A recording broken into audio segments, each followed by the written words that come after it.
I'm on the train home to visit my 61-year-old dad. He lives in East Sussex. He's a man that's travelled the world, recently returning from India, but he's always claimed to stick there, to be around when I grow up. I'm always a little anxious when it comes to visiting him, as I never know what state he'll be in. He's been on hard drugs for most of his adult life, and he now lives in a warden-assisted home after continuous suicide attempts. Hello, I'm just outside. Okay, see you in a minute. Bye-bye. Hello. You're right. What's that new phone? No. Drugs have questionably led to my father suffering with severe mental health issues, and it's very hard to have a coherent conversation with him.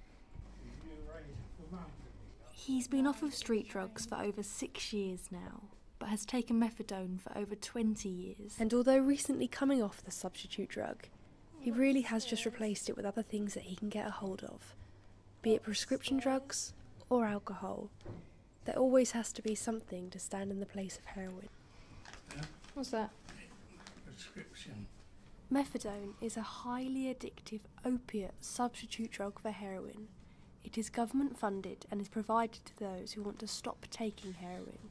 Methadone clearly hasn't helped my dad and his battle with addiction, and with the recent Scottish Government figures showing that in 2013 more people died from the use of methadone than heroin, this has made me wonder if methadone really helps users on the road to recovery, or just teaches addicts to be reliant on other substances.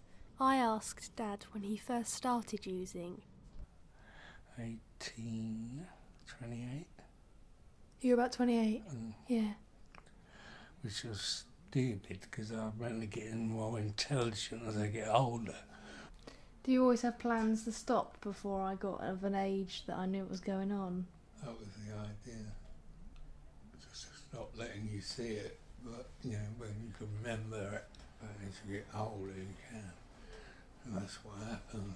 I didn't keep it away. It wasn't just my dad that dedicated his life to drugs. His brother Peter and his sister Janet ended up using too. But why? I think I can blame the dad partly for that. He was never a dad, he was just someone who fucking hit you, I think, or shouted at you. You know, I mean, I've said that. Why did all three of us end up on, you know, using that crap? It was some sort of escape, I think, totally. Dad had attempted to give up drugs on many occasions, but found that the people that surrounded him led him to fall back into using. Next time I got out of prison, Janet said she wanted to come off, and could she do it in my flat? And I said, yeah.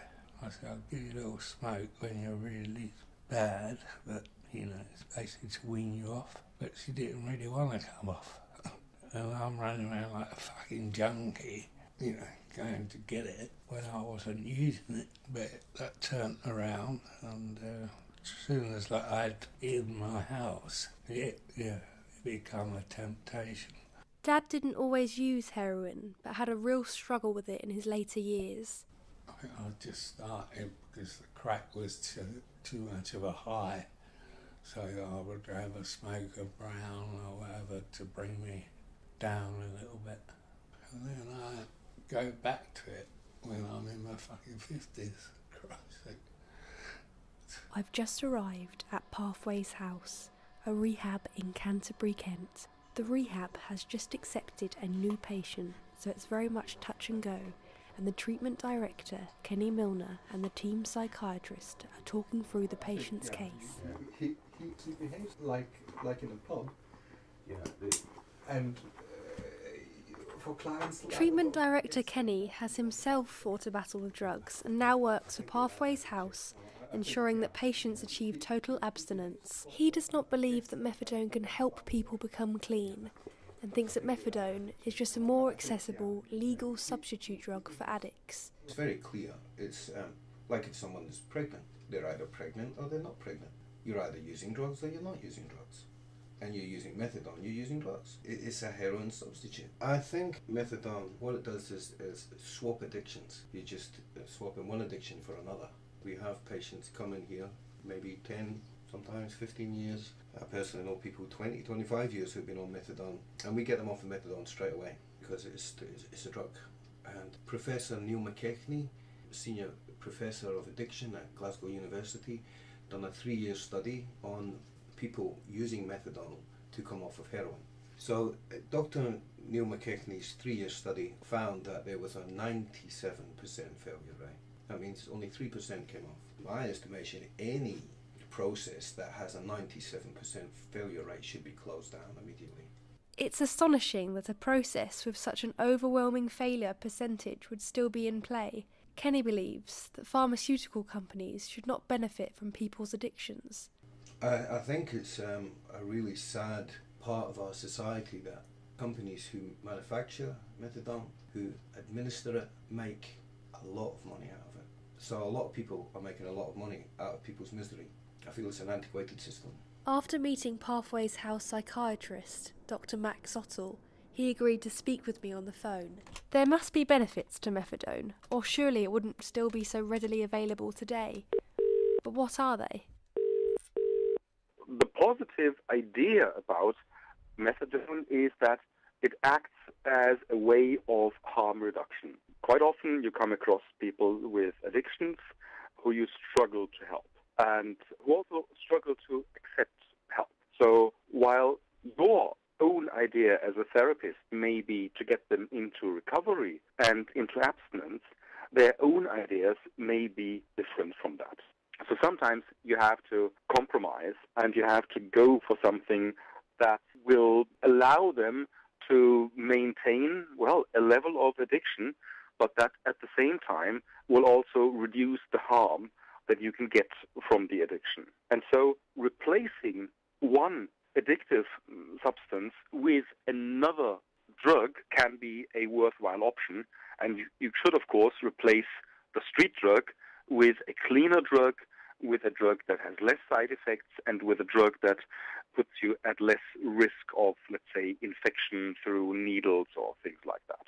Dad often injected heroin, and I remember in some desperate times he not only injected in some pretty awful places, but often used unsterilised needles. This method of drug taking has caused a lot of damage to his body, including hepatitis C. In this respect, I can see how methadone is safer and less dangerous than street drugs. Dr. Chris Ford is a part of International Doctors for Healthier Drug Policies. She feels strongly about methadone's usefulness and its ability to help addicts, and thinks it could help a lot more people if there wasn't such a negative attitude surrounding the drug. Methadone saves millions and millions of lives worldwide, and it could save a lot more if it wasn't so restricted in some countries. I'm absolutely passionate about recovery. Not all people can become abstinent. They get into real trouble if they do, both in terms of mental health and in terms of relapse and in terms of everything else. So, obviously, if you're swapping a relatively unhealthy addiction with one that is healthier, then so be it. That's the whole basis of harm reduction. And these people who say they're swapping one drug for another, I would say that don't understand the fundamental things about addiction. I mean, it isn't something that you can just stop and pull your socks up. So it may be you're swapping one drug from another, but if you're swapping a relatively unhealthy drug that can get you into all lots of problems with one that's actually going to keep you safe, then it is absolutely doing its job. But Kenny disagrees and thinks that methadone doesn't deal with the real issue. People are still addicted and dependent on substances, whether they be safer for you or not. Most people that we come into contact with use it in conjunction with street drugs anyway.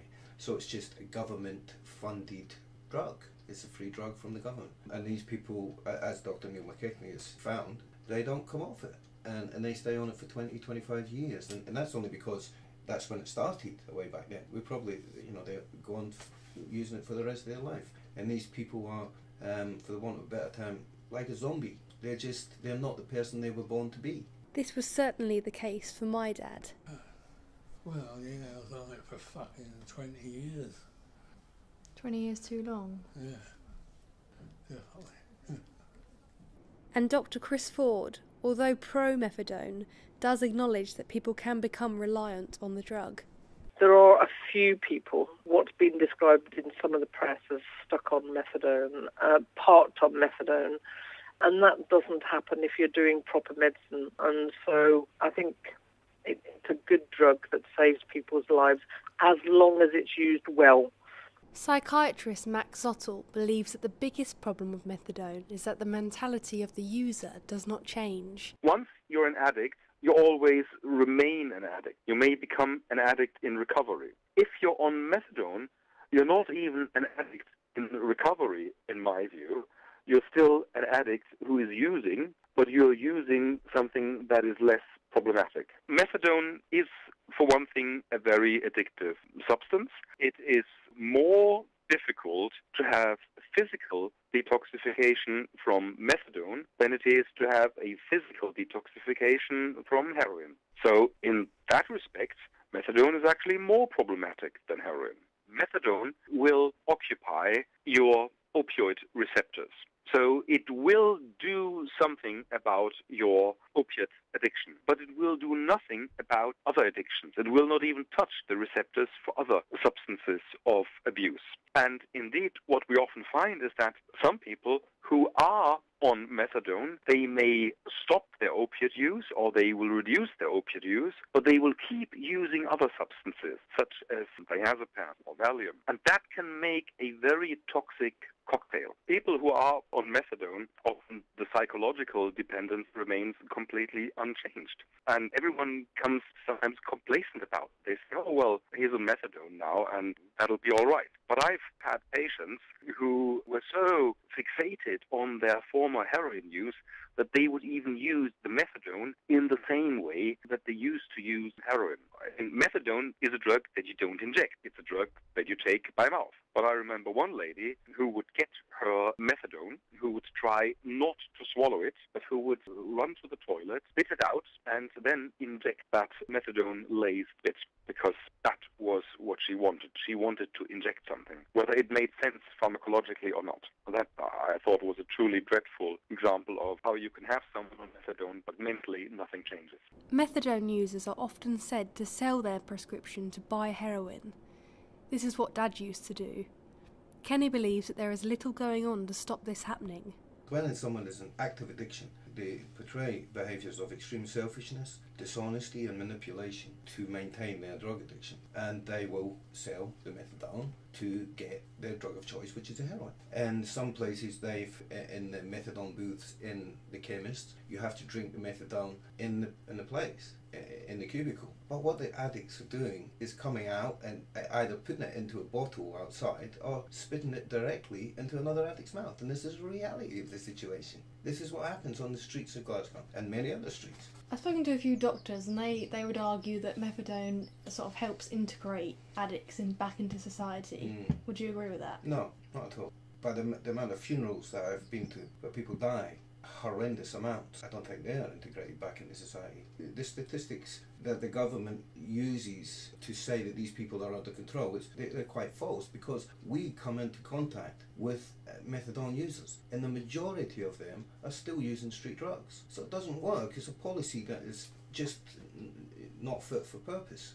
It's always going to be difficult to ensure that methadone is being used in the best possible way when the people using it are fighting addiction. Dr. Chris is worried about the patients who are advised to take less of the drug than their mind and body are ready for. It's a drug that must be used well, and there's a lot of things going on at the moment that's actually making people not use it well, being forced into detox, which is the most dangerous thing that you can do, and actually being forced off a dose that they feel safe and comfortable on. So there's lots of negative things going on.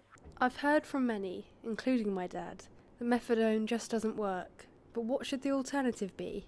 If you're looking just for a very direct alternative in terms of medication, for example, buprenorphine, which goes under the brand name of Subutex, can be an alternative as an opiate substitute that is safer to use than methadone. But of course, it has the same basic problems problem that you remain an addict. So I would think a better alternative is to have a better drug treatment program that doesn't just rely on prescribing medication, but that is stronger on therapy and that helps drug users to make those psychological and mental changes that are the hallmark of a true recovery. It's quite easy to say that methadone isn't right, that it doesn't help addiction, and that abstinence is the best and only option. But as Dr. Chris Ford has said, some people just aren't ready mentally or physically to stop altogether. Methadone does reduce harm, but I wouldn't say it tackles a user's problem with addiction. And the drug, and the system it is provided under, can definitely be abused. The government are currently discussing ways to improve methadone and the treatment given to users. But this is a service that has been offered for over 20 years, so it will be challenging to change. There's definitely a way out.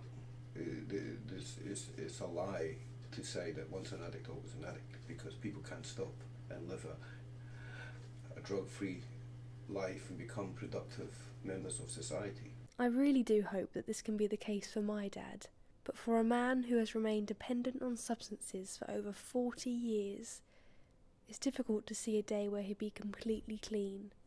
Don't use. Yeah. Don't get into it. It'll just take you over. I really can't wait to see you more, Dad. It's needed, isn't it? Yeah. Dad may no longer be on hard drugs, but as we walk down the road, he's got a bottle of beer in one hand and a joint in the other. It's clear that his battle with addiction is by no means over, but as sure as hell will never be a journey he faces alone. Okay, got my ticket. Right, good to see you. Love Love you. You alright, yeah? Hey, ring me. Lovely. All right. Where's she? A bin for your beer. There's one there. There's one there. Golden brown, texture like sun, lays me down. With my mind she runs throughout the night. No need to fight, never a frown. With golden brown, every time just like the last. On her ship, tied to the mast, to distant lands, takes both my hands, never a frown, with golden brown.